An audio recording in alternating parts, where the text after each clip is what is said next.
নমস্কার বন্ধুরা, কেমন আছেন? আজের আকাশটা খুব সুন্দর লাগছে। আজ সানডে, স্পেশাল তো কিছু করতেই হয়।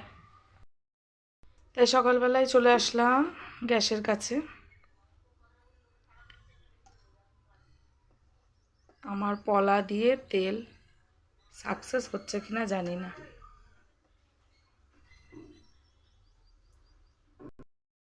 তেল গরম হয়ে গেছে। কালো জিরা, কাঁচা লঙ্কা, সাথে আলু। আজকে করব সাদা আলুর তরকারি বন্ধুরা। তার সাথে একটু লুচি করব। আমার তো রোববার মানে একটু স্পেশাল আমি কিছু করি। লুচিটা এত খাটতে হয় বলে জেনারেলি আমি সারা সপ্তাহে করি না, বাট আজ সানডে একটু করি।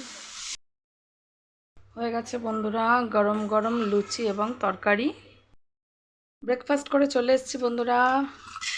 সানডে মানেই হচ্ছে একটু স্পেশাল চিকেন। ছেলে দুটোকে পাঠিয়ে দিলাম জানেন, ওর বাবার সাথে বললাম যা সুইমিং পুল করে, যা সুইমিং পুলে গিয়ে স্নান করে পাঠিয়ে দিলাম। এবার আমি রান্নাটা বসিয়ে দিই। মশলাটাকে এরকমভাবে যদি একটু ভেজে নেওয়া যায় তাহলে টেস্টটা অনেক বেশি হয় আমার মনে হয়। করে একবার খেয়ে কিন্তু দেখতে পারেন।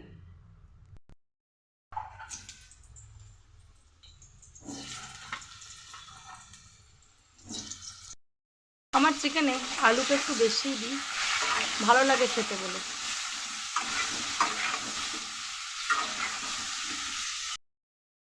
আজ সকাল থেকে ছেলেরা তার দিদিয়াকে পেয়ে খুব খুশি। বাড়ির 3টে বাচ্চা এক জায়গায় পড়লে আর দেখতে হয় না। এত দুষ্টুমি করে মানুষ রাখতেই পারবে না, তবুও মজা। রোববার মানে একটু সবার সাথে মিলে মিশে সুইমিং পুল। আজ তার পিসিও বাড়িতে, প্লাস তার কাকাইও বাড়িতে, খুব মজা তাদের। বন্ধুরা বৃষ্টি কি হবে না? এত গরমে তো আর পারা যাচ্ছে না, কাজ এগোচ্ছে না।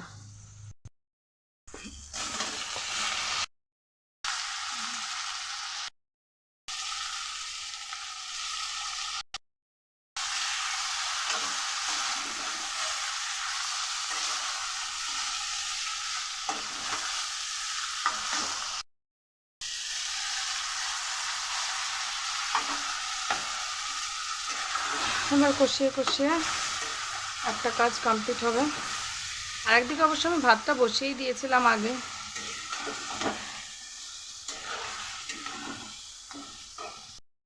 এদিকে কাঁচা আম আর পাকা আম একসাথে কেটে নিয়েছি, চাটনি করব। গরমে বুঝতেই পারছো বন্ধুরা রান্না করতে কি কষ্টটা হচ্ছে। যাক, চাটনি করার আগে মিষ্টি, অপূর্ব মিষ্টি।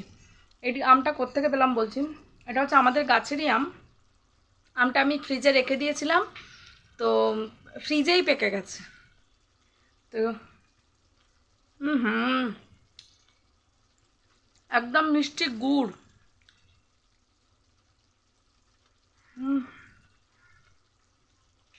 অসাধারণ অসাধারণ বলতে নেই। আমার গাছের আমটা গন্ধটাও অপূর্ব।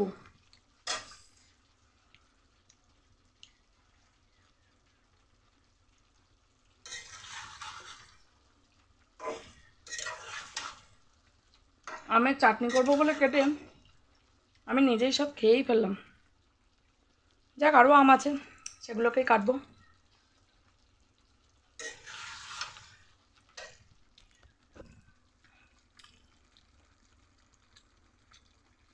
আমার মাংসটা প্রায় কষানো হয়েও গেছে, ভাতও প্রায় হয়ে এসছে, নামিয়ে নেব।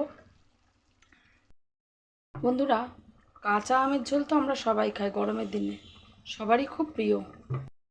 সবাই জানি যে সেই আমের ঝোলটা কিভাবে হয়। সর্ষে ফোড়ন দিয়ে তার মধ্যে আম দিয়ে ঝোল করা, অনেকে আবার ছোট্ট একটা শুকনো লঙ্কাও দেয়। আজকে আমি যেভাবে আমের ঝোল করছি একবার করে খেয়ে দেখবেন, আশা করি ভালো লাগবে। দিলে আম ছেড়ে অল্প একটু নুন দিয়ে হালকা করে একটু ভেজে নেব।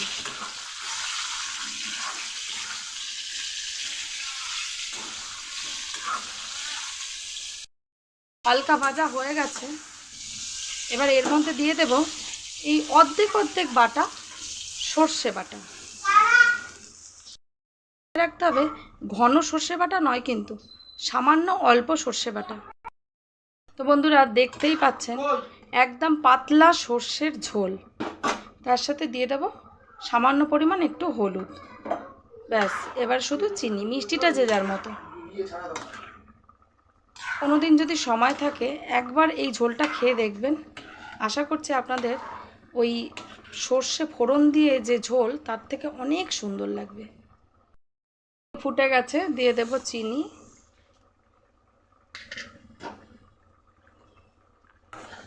জিনিসটা কিন্তু একই, সর্ষে গোটা সর্ষে ফোড়ন আর অল্প পরিমাণ সর্ষে বেটে দেয়া, কারণ কতটুকু সর্ষে দিয়েছি দেখলেই বুঝতে পারবেন যে এতটাই পাতলা জল, তবে এটা খেতে অনেক টেস্টি।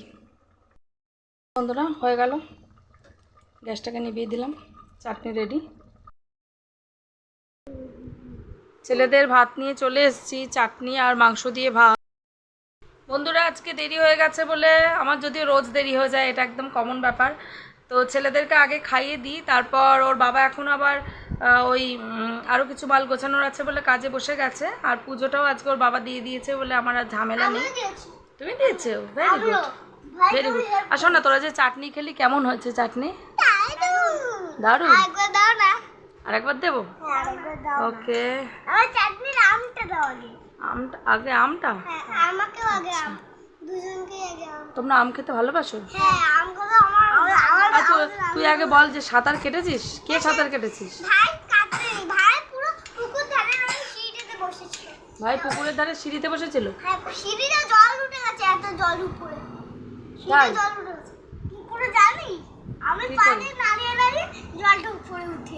তাই পা দিয়ে নাড়িয়ে নাড়িয়ে তাই?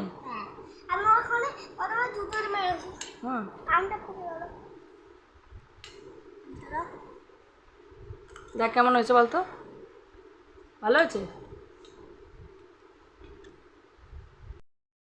বন্ধুরা ছেলেদেরকে খাইয়ে দিলাম, আর তারপর সুপ্রিয় বললে এত দেরি হয়ে গেছে যখন, সময় চলো আমরাও খেয়ে নিই, খাওয়ার পর তুমি কাজ করে স্নান করে নিও।